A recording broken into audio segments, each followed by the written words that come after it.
Hello guys, welcome back to Dark Angels Intuitions. Welcome back to my channel. So, magkukontinue ako ngayon for monthly reading by element. And right now, nasa Earth signs tayo.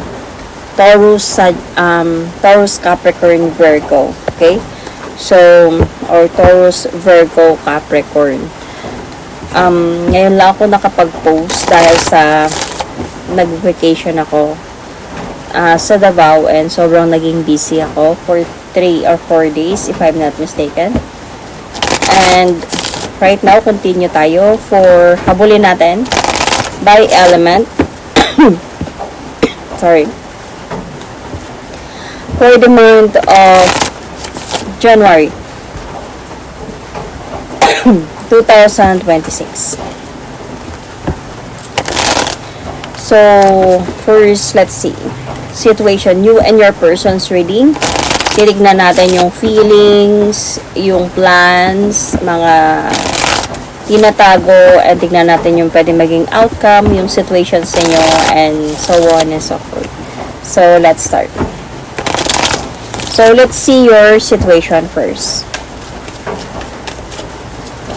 So, remember, hindi lahat ng Taurus Earth signs, okay? Taurus, Capricorn, Virgo, or Earth signs na maka-resonate dito. Takes what resonates and leave the rest. Cross watchers, pwedeng kayo to at hindi sila Earth signs. And put yourself in a situation kung saan kayo naka-resonate. So, let's see. Okay. Commitment, long-term relationship. So, there's a possibility on your part, you might be committed to someone or committed to this person or this is what you want. So, commitment. Tingnan din natin sa your person situation.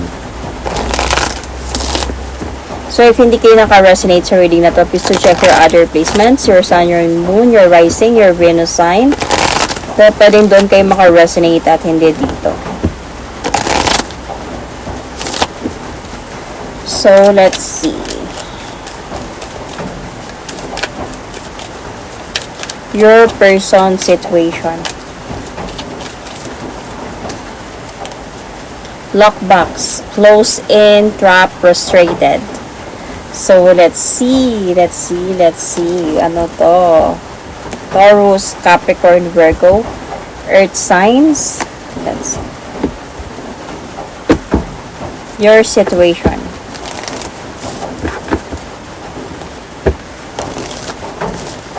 So, si person mo ngayon yung frustrated dito sa sitwasyon na to.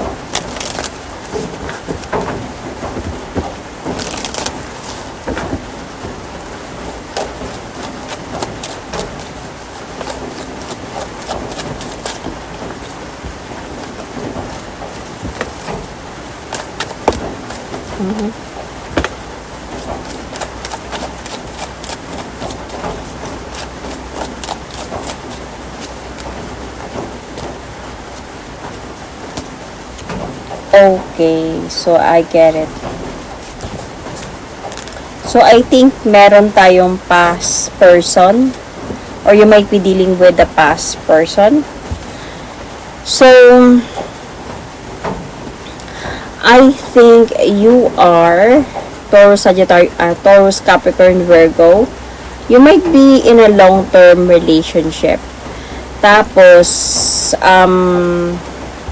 may sabihin natin na may ex na dumating or bumalik and then parang nagparamdam, hindi ko lang alam kung sa part to sa'yo or dito sa kanya kasi may past person nagpaparamdam, bumabalik nung time. I think this is you, but it could be vice versa, na okay ka na, somebody is offering you new beginning na. And may mga plans na, kaya nga committed long term na, siguro nagpaplano na kayo ng person na to na magpakasal o magsama, and then bumalik to. Etong person na to na bumalik is parang matagal mo din siyang inantay until sa naka-move forward ka. So ngayon Pwede din kasi to sa person side mo eh. Pwede kasi yung person mo yung natatrap. So, pwedeng long term kayo ng person na to. Tapos may bumalik sa kanya. Kaya naiipit siya ngayon sa sitwasyon. Naiipit siya ngayon sa sitwasyon kung sino ba pipiliin niya, babalik ba siya sa ex niya. Kasi I think ito siya. Inantay niya to. And then, hanggang sa nakilala ka na ng person na to.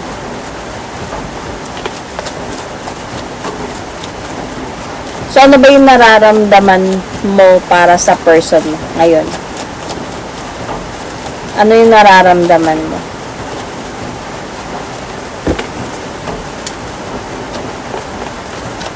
Taurus, Capricorn, Virgo, or Taurus, Virgo, Capricorn. So, meron kang feeling dito, like, yun na nga, si person mo yung may bumalik sa kanya. Kasi meron kang feeling dito na baka magkakabalikan silang dalawa and baka may chance na mabuo sila ulit.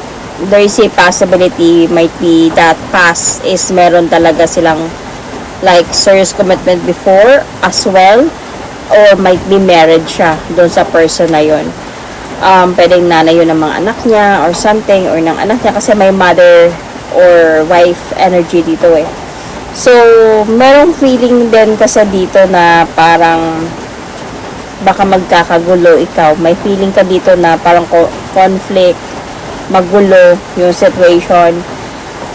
Mahal niya ba ako? Willing ba talaga siya na to commit with me, to be with me? Parang feeling mo naiipit siya ngayon sa sitwasyon. And I think yes, naiipit talaga siya sa sitwasyon and ramdam mo yun. Kasi may trap dito sa side niya, yung situation niya. So feeling mo naiipit siya ngayon sa sitwasyon. Pero meron na kayong long term ng person na to. And then you are still really trying na maging brave. Na okay kami. Parang ganyan. Hindi to, wala to. Pero yun na yung nararamdaman mo dito. So, tingnan natin kung ano yung nararamdaman ng person mo sa'yo. Feeling ni person mo sa'yo.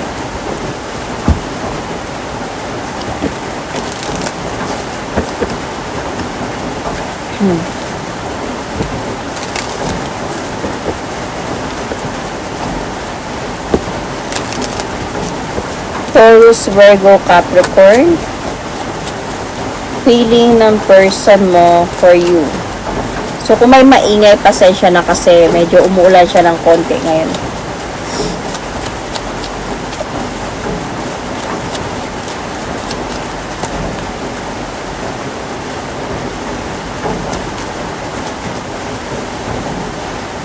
Alam mo, nasasaktan siya. Nasasaktan siya for you. Dahil sa feeling ko, hindi pa kayo engaged. Hindi kayo engaged. Pero nasa serious relationship na kayo. Pwedeng nasa ano na kayo. Nasa 2 years, ganyan. Or almost 3. Parang ganun na. Kasi parang may long term na. Parang feeling mo talaga dito, commitment na to. Committed na ako sa kanya. Parang siya na yung gusto ko makasama bang buhay. Pero hindi pa kayo pwede sabi na mapakasal or ma-engage because might be nga this person is married siya to that past. So, and then bumalik yung past. May bumalik kasi na past dito eh. And then dito ka sa point na parang nasasaktan siya for you right now. Yun yung feeling niya na nasasaktan ka sa mga nangyari. Dahil sa feeling ko open naman siguro siya. I think alam ninyo, wala siyang tinatago sa'yo about sa pagbabalik ng ex niya. Dahil may clarity dito sa'yo eh. And alam mo yun, and alam niyang nasasaktan ka sa mga nangyayari. Nagiging ano lang talaga siya dito. Parang nagiging matured lang siya to handle the situation. Yung feeling niya honestly ngayon, hindi niya alam kung sino yung pipiliin niya sa inyo. So, parang as a point na hindi siya sure Parang dumating siya sa point na parang hindi na siya sure. Parang suddenly na lang na parang napaisip na naman siya.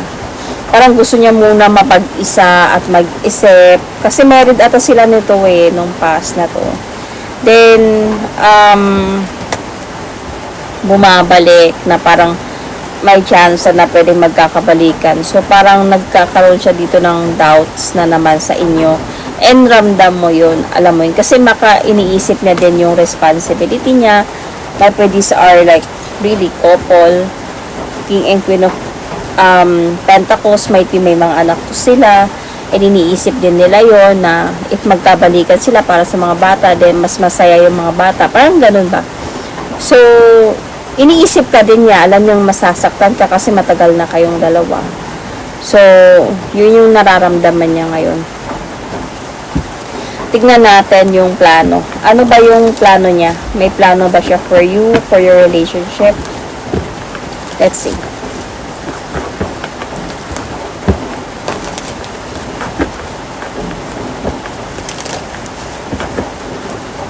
Ano yung plano ng person na to?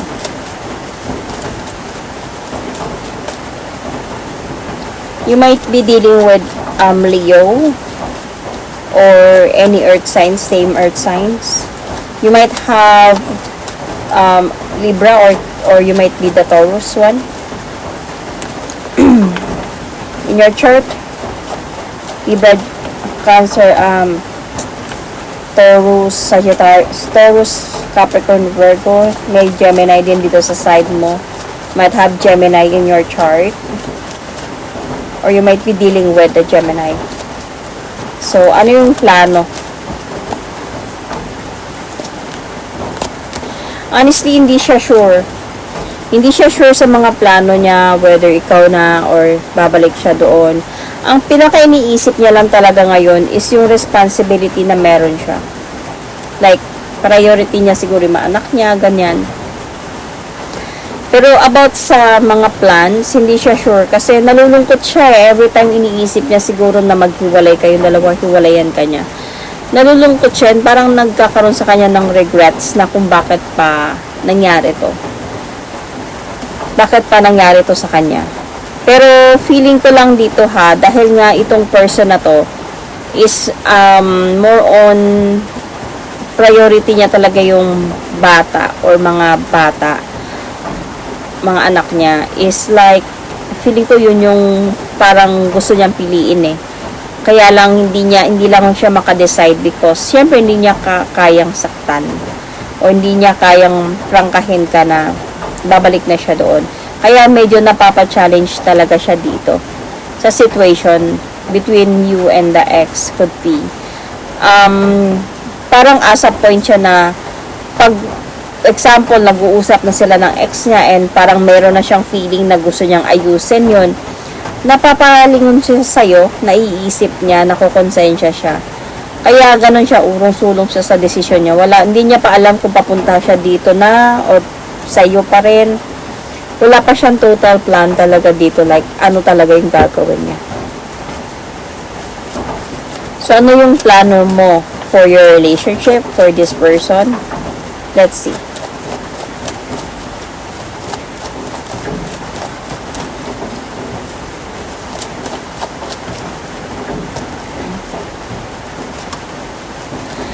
Honestly, nasa point ka ngayon na willing ka talaga sana, kung ikaw yung pipiliin niya, willing ka talaga na magpatuloy talaga sa kanya, sa relationship na meron kayo.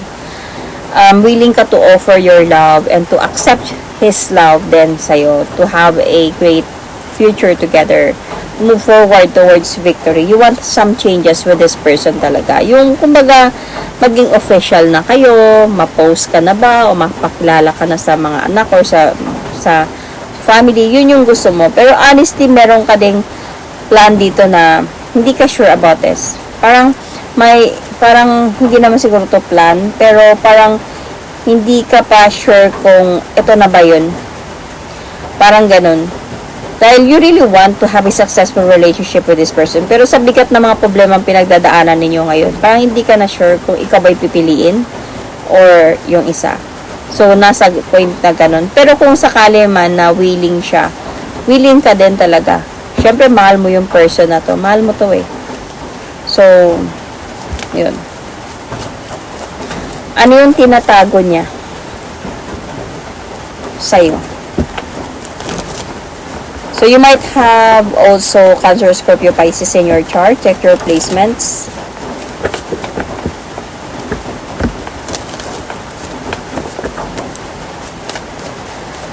Ano yung plano niya? I mean, tinatago niya sa'yo. Ano yung hindi mo alam sa mga ginagawa niya, sa mga nangyayari sa kanya? Okay, you might also be dealing with Aquarius. Check your place. Check your person's placements. So, honestly, see, children involved talaga dito.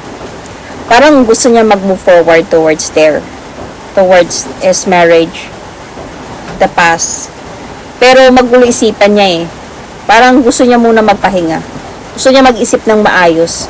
Gusto niya muna ng peace of mind, in a way, para makapag-isip siya ng maayos. Kasi, iniisip niya din talaga yung responsibility niya.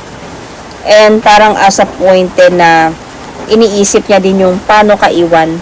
Anong sasabihin niya sa'yo, or hindi na lang ba siya magparamdam sa'yo, or hindi na lang siya magpapakita sa'yo. Kasi mahal ka naman talaga niya. Mahal ka niya. Eh, nahihirapan siya na ganitong sitwasyon na alam niyang wawasakin niya yung relasyon ninyo. Nang may nararamdaman pa rin siya sa'yo. So, hindi pa siya talaga totally nakapag-decide dito. Dahil alam niyang kung mangyayari yun, sobra ka masasaktan talaga. So,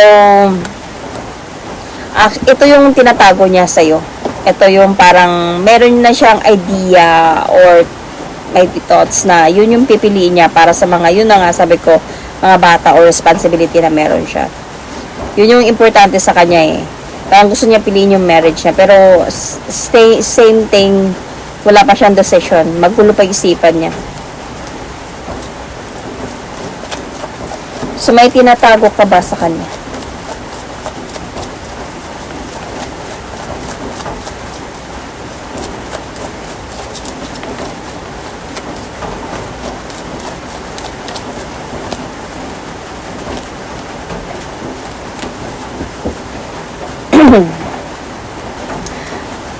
Honestly, nasa point ka na dahil sa, diba sabi ko, open naman siya. Alam mo yung mga nangyayari. Nababadrip ka na din. Parang, hindi mo na siya na-appreciate. Parang hindi mo na na-appreciate yung relationship na same before na parang excited ka sa future ninyo, ganyan. Ngayon parang nasasaktan ka. Nasasaktan ka and naiisip mo na parang wala din mangyayari sa relasyon namin na to. Parang, siguro dumagal na kayo ng mga, sabi ko nga, 2 years or more. Parang, useless lang yung relasyon na to. Kasi parang para sa'yo, ito lang yung hindi mo sinasabi sa kanya na, I don't know kung nararamdaman mo or, naiisip mo ba, na alam mong, para maghiwalay lang din kayong dalawa. Parang feeling mo, doon din kami mapupunta nito. Nawawalan ka ng pag-asa in a way. And magulo isipan mo, minsan hindi ka na nakakatulog sa gabi thinking about their marriage. Thinking about them, thinking about na mahal ka pa rin ba niya? Willing pa ba siya mag-commit sa'yo? Gaya ng dati? Hindi ka na sure eh. O may tinatago pa ba siya sa'yo? O nag-uusap ba sila ng hindi mo alam? Nagkabalikan na ba? Mga ganun mga bagay na iniisip mo dito. So, may mga ideas ka dito eh, na sometimes you think about to walk away na lang or to move on na lang, maging single na lang, tanggapin ko na lang yung katotohanan or to hold on pa, paglaban ko pa to dahil feeling ko hindi naman pa kayo pa rin naman eh, kumbaga wala pa din naman decision yung person mo, pero nasasaktan ka na. Siguro bakit siya naging secret or bakit siya napunta sa point na tinatago dahil siguro hindi mo pinapa-obvious to sa person mo na bad trip ka na sa relasyon na meron kayo or sobra ka nang nasasaktan. or nawawalan ka na ng pag-asa. So, ano yung pwede maging possible outcome nito? You might be Scorpio in your chart. Check your placement. You might have Scorpio in your chart yun.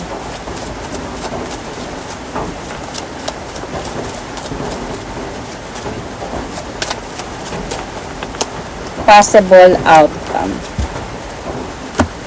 O mawasak din kayo in the future. Kasi yung person mo maiipit na siya sa sitwasyon eh. So, darating yung mga araw, 'di ba? Sabi ko open kayo dito. Alam mo yung mga nangyayari. Alam mo na kailangan niyang may pagpipilian at mag-isip ng maayos. Ang problem kasi dito, may nakikita ko na there is a possibility darating yung mga araw na magsisinungaling na siya. Dahil hindi kanya kaya pambitawan and nag-uumpisa na siyang ayusin to, possible na naiipit na siya sa sitwasyon, and dahil naiipit na nga siya, natatrap na siya, ito na ngayon, trap, frustrated na siya. So, trap na siya and frustrated na siya. Pwedeng darating yung araw na magsisinungaling na siya para hindi ka pa umalis, parang ganun, hindi pa siya puro ready na bitawan ka, kaya magsisinungaling siya sa'yo, hanggang sa mapapa-challenge na siya sa situation, hanggang sa dahan-dahan na kayo mawasak ng person na to. And, I think ang magiging outcome pa rin dito is yung person mo, mag-move forward person siya towards this priority, might be the children and maybe family could also be. Siguro magkakaayos din sila nito. In the future pa naman to. Sa future pa to nakikita ko dito eh. Kasi parang feeling ko aalis din eh. Tapos ikaw mag-move on ka din. So, might be this January, possible na mag-umpisa na yung mga situations.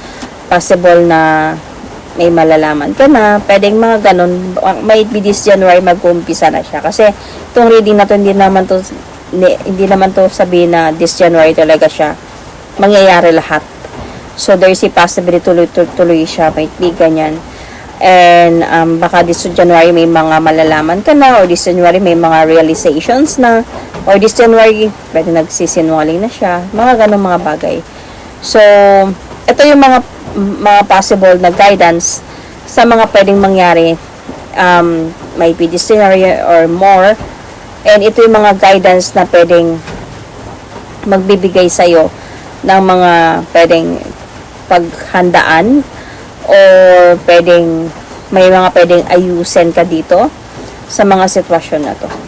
So yun, I can see Capricorn could also be or you might be dealing with. So, I'm going to pull an oracle card. I don't know if I did pull an oracle card in my first eye. Let's see. I will just going to pull an oracle card here.